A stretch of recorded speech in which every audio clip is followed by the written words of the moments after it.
I figured it was a bit unfair to just claim the motherboard works without actually showing you, so here is the BIOS post screen. Here is the motherboard in a system that used to be a Core 2 quad system.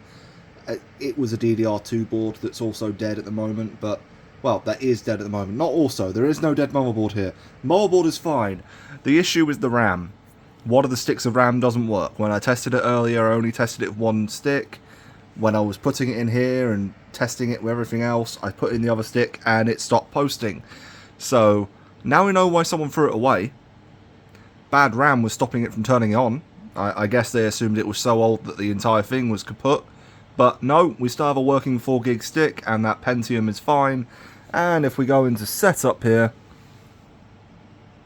no bootable device detected. Yeah, I'm aware of that.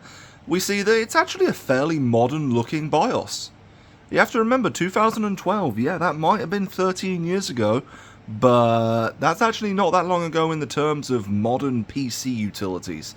It thinks it's 2009, so we definitely have a dead battery, but fan speeds are being reported correctly. We're definitely running at 1333 megahertz on the RAM. Everything's fine. And in case you're wondering, yes, that is a very old graphics card that's in there. I don't have spare graphics cards, alright? The only graphics cards I have are the Quadro that's in my Plex server, the Quadro that came out on my Plex server, which is down there somewhere, and the one that's in my gaming PC. This is the only graphics card I have that isn't currently in use. Well, aside from the AGP graphics card that's in my XP gaming rig, that's not even compatible with this system. I think this is an 8600 GT.